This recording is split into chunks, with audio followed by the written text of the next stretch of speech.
let me tell you what I did. It says I'm recording. What I did earlier in the session on Google, I recorded that one too. It's already out on my YouTube channel. So if you'd like some tips on Gmail, Google Workspace, it's already out there. And if this works, which fingers crossed, you'll be able to watch this again. Now, in the last session, it was funny. A person came in, she goes, I wasn't sure I wanted to come to your session because I know you give so many tips. And I said, well, now I'm going to record it so you can watch it again and hit pause and rewind. So I can go your speed when you watch it at your leisure. And one thing that I want to do with this session in particular is I want to make this a launchpad session. Let me show you what I mean. I should have mentioned this in my previous session, by the way. But one of the things that I did over the pandemic, I made my little passion project to build out my YouTube channel, which is rapidly approaching 5,000 subscribers now. Because what I've done is I filled it up mostly with 3 to 10 minute little tip videos. Now, let me show you something here. I'm saying launchpad session because what I'm hoping is when you come out of today's session, you can use this viewing guide to the channel plus some of the other content I've added and go build your own self-study program. And I'm going to make sure they get this document posted out on the conference website. Okay, so you can just go grab this PDF and these links are live. So you click this link from the PDF, you'll go right to the videos that you can dive into and take a look. Notice I've got videos specifically for Outlook users, quite a few on even things like calendar and task management, Outlook search, etc., setting up your folders, Gmail and Google videos. Take a look at this, just general email strategy videos. Who's got a messy inbox? Deep dive tutorial on how to clean it up and even how to set up the folders in that inbox. And if you take a look at page 2, I've even got stuff on OneNote, OneDrive, and Teams, as well as even Zoom. So you can go out and pick up a lot of extra stuff. And how many of you are clutter hounds? Stacks and piles? Paper? I've even got about a 20-minute tutorial on how to clean up your stacks and piles efficiently and effectively. So dive in. But like I said, I'll make sure this gets posted out on the site because I want to go back to the PowerPoint, sort of an interesting thing here. By the way, PowerPoint tip. You want to immediately jump into your PowerPoint on whatever slide you're on when you're in management mode, do a shift function F5 on your Windows keyboard, boom, then you're in. Hey, that's cool. And here's the thing. What PowerPoint? I've got less than 30 minutes. I've now got 25 minutes. So I'm going to do this. This is out on the conference site. It is the one-page document of what I'm planning to cover here today. But remember, you've got hours of potential training depending on what you want to dive into if you use that YouTube guide. So what I want you to do is use this, like I said, as your launchpad session. Now, one quick question. I want to get a feel for what people are using. Microsoft Outlook downloaded version on your computer. Who's using the Outlook on their computer? Who's using Web Outlook? Who's not sure what the difference is between the two? All right. Let me show you something here. This is the full download version of Microsoft Outlook.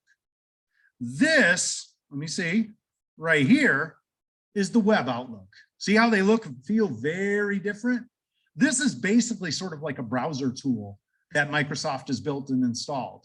And you can see and do email, you can see your calendar, you can get to your contacts, you can get to your task list. But the one thing that's interesting about this is it is technically a stripped down version of Microsoft Outlook designed to use more like as a web tool than as a fully deep and intensive software productivity tool. This is great for quick and easy stuff. However, if you want to get the full set of tools, what I strongly recommend is you instead use the full download version. This used to be called Outlook 2013, Outlook 2016. Now it's called the local client version.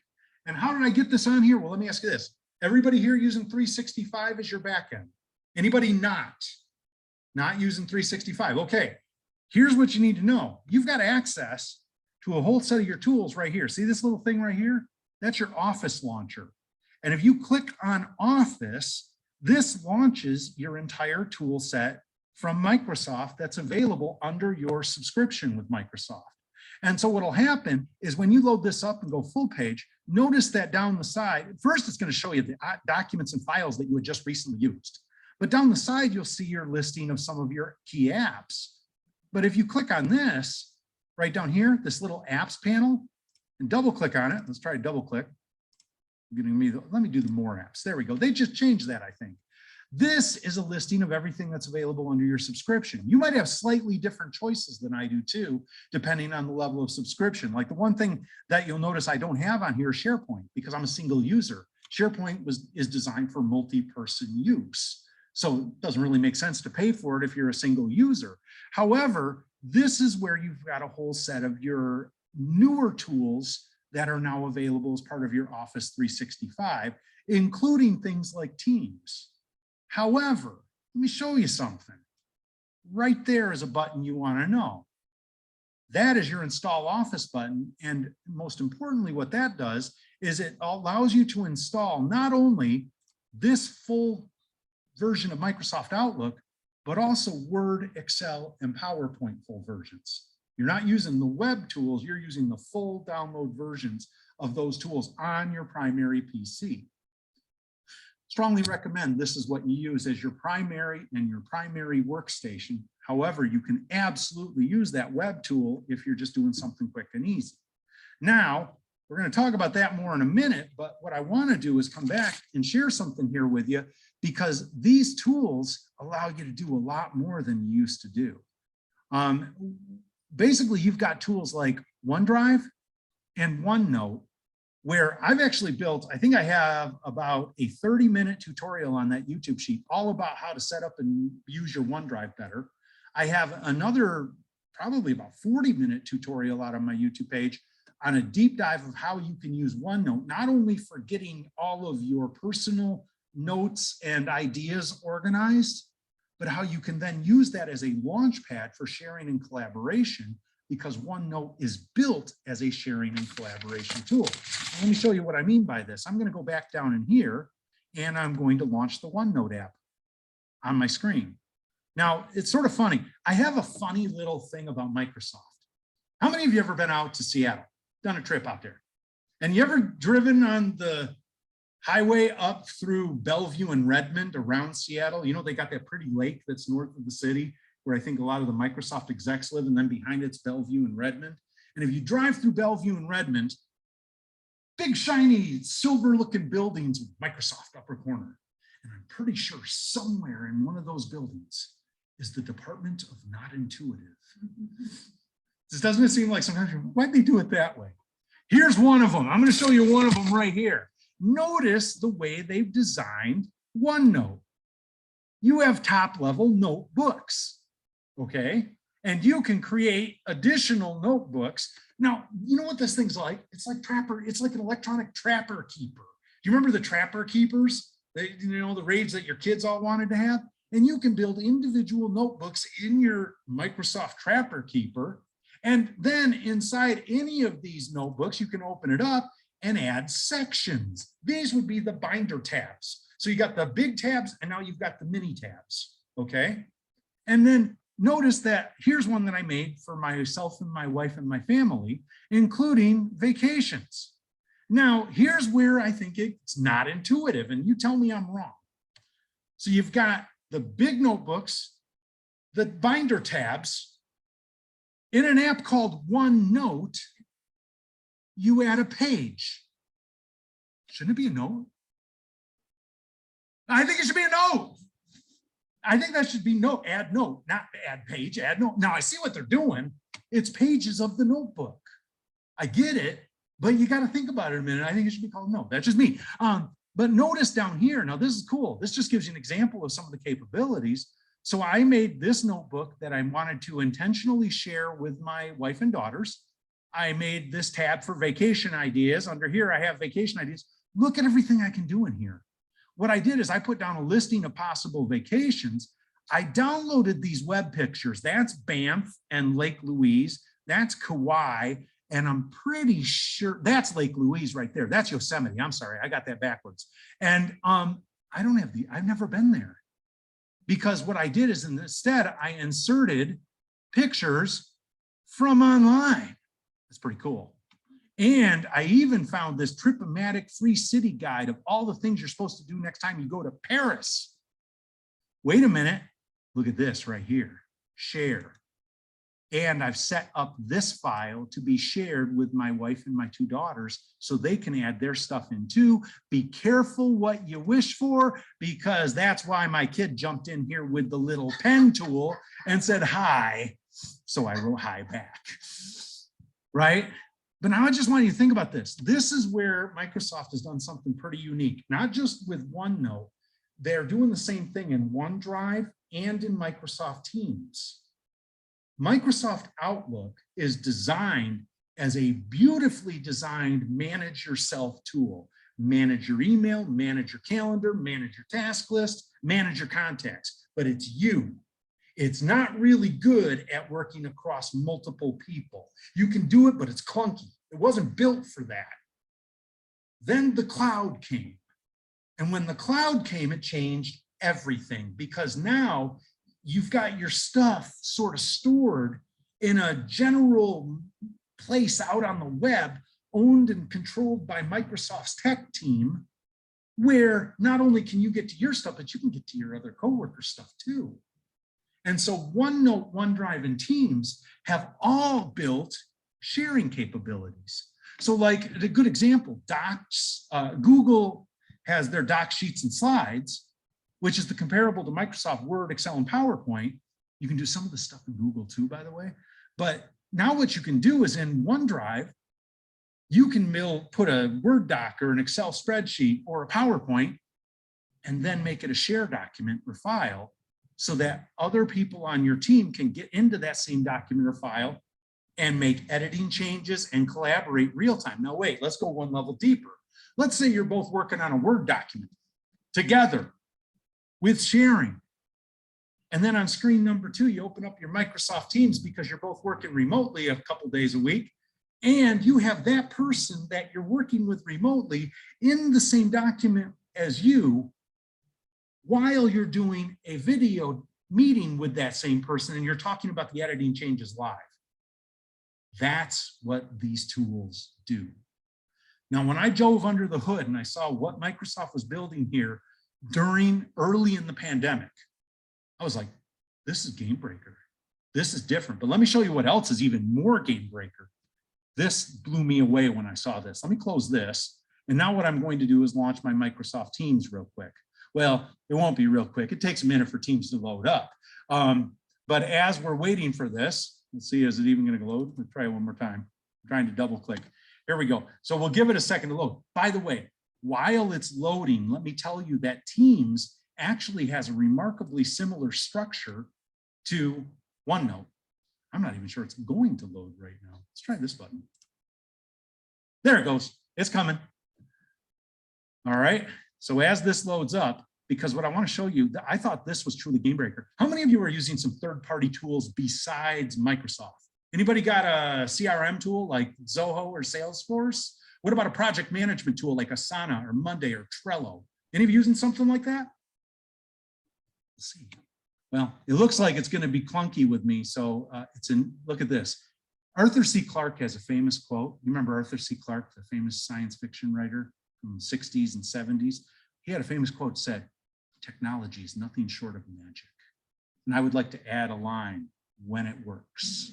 Yeah, so it looks like I'm caught in the Teams hang up, so I'm not going to do this. But the thing that I wanted to show you is that when you're in Teams, you can build a team, you can build project tabs within the team, and you can add tabs. And it was in that add tabs area, I want you to listen closely. You can add a tab searching for tools. Now it's going to bring up quite a few Microsoft tools, but guess what else it's going to bring up? You could type in Asana, you could type in Trello, you can type in Salesforce, you can type in Zoho, and you can actually use those tools inside your open Teams at the same time. And that was groundbreaking when I saw that.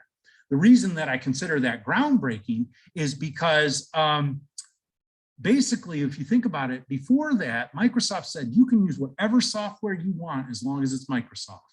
Remember the old Ford Motor thing? You can have any color you want as long as it's black. Remember the Model T thing? Right. Well, this is Microsoft. You can use whatever you want as long as it's Microsoft. Satya Nadella took over as CEO, looking at the structure of the cloud and realizing that people that are using these tools have tools they really like from other vendors, and they set it up so it works. So it's quite a thing to take a look at. So now let's go back to this though, because I wanted to sort of show you this. Now let's get into some basic structure. All right, basic structure, Microsoft Outlook. Here's basic structure: email, calendar, contacts, tasks, notes. If you've been using Outlook for a while, that's the tools you've been using for years and years. Now, I want to show you something. See these little 3 dots down here at the bottom? Wherever you see something like that in any of these tools, click and see what's hiding there, because that's where some of the goodies are. Navigation options. Turn off compact navigation, hit OK. Now you can see them in Word form. Remember how it used to be Word form like 10 years ago? It's still there. You can still have it set up that way if you'd like. And now you've got your basic set of tools, plus OneNote, plus OneDrive, plus Teams, plus Word, Excel, PowerPoint, plus some of the other newer tools, SharePoint and others that you can get into and use for enhanced individual productivity and focus, but also group and team productivity and focus. Now, since my little display thing didn't work here, let me show you a little something. I'm going to go back into the YouTube guide. If I come down here under OneNote, OneDrive, Teams, let me see. Actually, you know what? I'm not sure I put it on here. I might have to add it to this.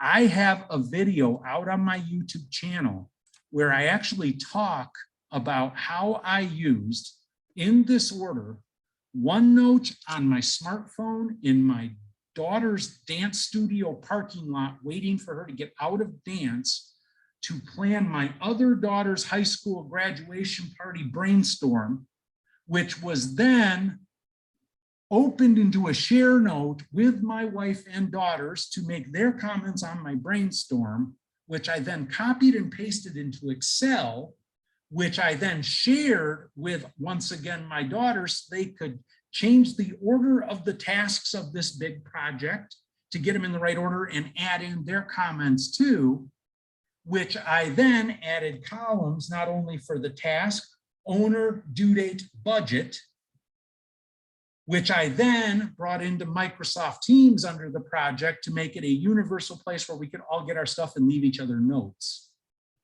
for a personal graduation party. I'm not sharing that with you because of the graduation party. How many of you are meeting and event planners or people related to stuff? That's the kind of thing you can do right now with this suite and set of tools. Okay, you can set it up so that you can build and execute multi-person, multi-step project activity event plans utilizing the suite of tools, doing it whatever way is going to make your work group most effective and efficient. It's really cool. So that video, go watch for it, because it says a very personal example of how I use all these tools across the different platforms. It's like 10, 15 minutes, and it will walk you through, but it'll hopefully give you a whole slew of ideas on how you can do this kind of stuff. Now, wait a minute, let's talk about something here. We don't have a ton of time, but you know what? I'm going to jump out to one of my other presentations. Who remembers these? There's your Palm Pilot. Yeah, you remember your Palm Pilot? Yeah, and how many of you loved your Palm? Oh, it was so easy to use. Well, it wasn't really that easy to use, but it was so simple. Because if you remember the structure of the Palm Pilot, it had 4 basic buttons: calendar, contacts, tasks, notes. That sounds familiar. Remember, email, calendar, contacts, tasks, notes. And if you remember, these did synchronize with your Microsoft Outlook tool back then. Let me show you something here. I'm going to jump forward a little bit. Take a look at this thing. It's called the Center Productivity Panel. Why do I call it Center Productivity Panel? Real simple. You know how most of these devices, you can have 4 or 5 home screens. You can go few that way, few this way. If you had 5 screens set up, I want this to be panel number 3, dead in the middle. Because that means no matter where you're at on the device, you're 1 or 2 swipes from your set of power tools. Now, let me show you a little something on this panel. Now, those of you that were here earlier going, oh no, he's repeating it, but wait a minute, I'm going in a different place right now. Watch this. Right there's your Outlook app. Now, we've already talked about 365, full download on your computer, and the web version. Synchronized through your Outlook.com account address. So it synchronizes across the devices. This one app gives you access to that email, your calendar, and if you use the little magnifying glass in between email and calendar icons in the open app, your full contact database. Now, if you've set up the task list in Outlook, which I have a number of tutorial videos on how to use that better, you can get the Microsoft To Do. Make sure it's by Microsoft, because there's a couple to-do apps out there. Microsoft To Do, that will allow you to synchronize your task list in Outlook to your phone and vice versa. And if I'm not mistaken, I think they've got that To-Do app also working with the new Planner app in 365, which you could then potentially see in your Microsoft Teams. But wait, there's more. There's the OneNote app for all your notes. Now, hold on a second. Hold on a second. This is where things get a little hazy. For years and years, the Notes app in your Microsoft Outlook. By the way, I have a whole set of ideas on how you can use this.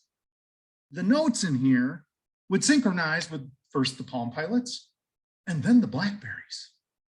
But then for a few years, what came after BlackBerry sort of took them out of business? Remember? What was right after BlackBerry and caused BlackBerry a lot of problems? Fairly popular device. Thank you. Yeah, iPhone and Androids came out. And I called those the lost years in the wilderness for Microsoft, because that was before 365. And now you couldn't get everything to move over to your phone anymore. Aggravating. Well, it took me a while to figure it out. Microsoft To Do, now you got your task list. We already talked about the Outlook app, you know, email, calendar, contacts. A little sneaky something here for you. If you built a notepad in your Microsoft Outlook, which you could, although I'd probably say OneNote might be better if it's anything you'd be sharing with. How many of you have found this little thing right here? Any of you using the sticky notes that's now available as standard in your Windows PC? It's a standard thing, and if it's not up here in your productivity panel, just go down here under the letter S. There's your sticky notes. Now I want to show you something. Let's take a look at some of the notes I built in here. One, I have my priority note that I build every year to help me with figuring out what it is that I want to work on that year, both in terms of goals and projects, clients, activities, events, including sub-projects, as well as my people. Try to review it at least once a week, make sure I have items from that in my calendar and or task list, so I'm always moving forward. Cool. Wait a minute. I also have inside of here, let's take a look at this. There's my bucket list. I call it the possibilities list, but I got my bucket list, you know, the movie, Jack Nicholson, Morgan Freeman. And then if you go down a little further, I've also even got lists for like grocery store, home supply store, office supply store, music store, bookstore, ideas for my next episode of my e-newsletter. Here's some of my travel notes, you know, 800 numbers for all the major hotels, airlines, car rental companies, even packing lists for regular trips, business trips, trips where I'm doing a presentation, even how to pack for a good camping trip. Yay. I also have notes in here, although I think I would move this one to OneNote now because of the sharing capabilities, for my next upcoming staff meeting, where I keep ideas of what it is I need to cover for agenda items in the next staff meeting. But do you see why you might want to make that a share note so you can have other people in the meeting be able to add their items too? And if you're doing that, why not have notes for all the individual people you're working with, where you just write down the ideas of what it is you need to talk to them about next, so you never forget what you need to talk about. See, these are some of the kinds of things you can do inside this notepad. Now, you're probably going, where's he going with this? Well, let me show you where I'm going with this. The sticky note app. I have never added anything into this. Let me click and open this. Hopefully this one will open. Loading sticky notes. Wait a minute. You're in checklist, full swing camping trip, bucket list. Wait a minute. Priorities, intern. Didn't I just show you some of those? what the sticky note app did when I first opened it. It went and checked my Microsoft Outlook and it realized I had notes built and it pulled them in. Now wait, this gets cool. You won't see it in the OneNote tools on your computer because it knows you've got your sticky notes here. But if you open the OneNote app on your device, you will see the little N icon in one corner and the sticky note icon in the other corner. And if you click on that sticky note, there's where all your Outlook notes are. They are synced now. They're all put together across the devices. And so in essence, what they've done is they've made it so that you can have seamless productivity wherever and whenever you're at. Now, what I do in my normal longer sessions on these topics is I then start deep diving some of the techniques on how you can be much more efficient using your email in Outlook and using and setting up the task list, etc. You've got access to a lot of that. I'll make sure they get this out here because you can actually sort of self-study some of these tools right here. That's why I didn't want to deep dive into this, because I knew you could go do this on your own after the fact, sort of making your own self-study program coming out of here today. What I wanted to do was show you the overriding structure of what's possible here so that you know how to set up and use these tools. But now let's finish with one little thing. I want to go back to that productivity panel. Email, calendar, contacts, synchronized from both your full download Outlook as well as visible on your web Outlook. To do, giving you your task list from Outlook. OneNote now through the sticky notes, giving you access to your notes in Outlook, but also any notes that you built for sharing and collaboration using OneNote proper. Also got my Microsoft Teams hiding up here too, where I could do my Teams management as well as even open a Teams meeting. Okay. Wait a minute, there's more. I got my telephone, I got my voicemail, I got my text messaging. I've also got my Google suite of tools. I've also got OneDrive. That's where all my documents and files are. Now notice Word, Excel, and PowerPoint apps are not on the screen because guess what? They are on the phone in the background. Because if I open that OneDrive app and then I click on anything that's in there that's a Word, Excel, or PowerPoint, guess what it launches? Word, Excel, or PowerPoint on the device. Although, little side note, you're doing spreadsheets, not on one of these, get a tablet.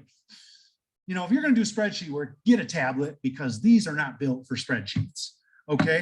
But now wait a second. I've also got access to all of my other documents and files right here, and I can even do sharing in here. I took the standard calculator app and put it on this panel too, because you would be shocked. I bet you I use that 3, 4, 5 times a day, just the calculator. And I've even got a fax machine app. And now wait a second. Oh, look at this one right here, Office Lens. Who's got the Office Lens app? This is by Microsoft, and you don't even need to have 365 to get it. It's free. But listen to what this little gem of a app can do for you. You got a hard copy document in your hand out in the field. You pull up the Office Lens app. It brings up your camera. You hold it over the document. It'll make a sizing box of the document that it sees in the camera. You hit the commit button, takes the picture, and then allows you to automatically convert and save that picture of that document that you just took into a workable PDF file and saves it to your OneDrive. Wait a minute, that means your phone is now a scanning and PDF creation utility too. What is this panel right here? What is that? It's not a smartphone. What is that? It's an office. It's not even a computer. It's a full 1991 top of the line office. There's your phone. There's your multi-line voicemail with you push the buttons for. There's your day planner wall calendar with your marker. There's your Rolodex. There's your little handwritten task list. There's your 10 key. There's your fax machine and scanner. And you can just get out and start using it wherever you're at, whenever you're at. And if you had this plus a tablet configured with everything I just described here, do you need a laptop? Maybe not. I'm just gonna say maybe not. Now, if you're doing heavy lifting work in heavy lifting pieces of software that work better and more efficiently on a fully fledged laptop or desktop computer, yeah, then maybe you want it. But boy, I'll tell you what, I bet you there's a whole lot of people that could do almost everything on this one panel of their phone. I'm already out of time. All right. See, I told you I was going to give you way too much to think about and soak in. But like I said, use this as your launch pad session and then go out to the conference site. I'll make sure they get this file posted to the conference site. If it's not today or tomorrow, it will be in the next couple of days. Watch the conference site for both of my sessions, Google and this one. This file will be there and you can go do your own self-study to take it one step further beyond this. Good luck. Have fun. These tools are awesome. Hope you had fun. Thanks. All right. And I'm going to stop the share now and stop the recording.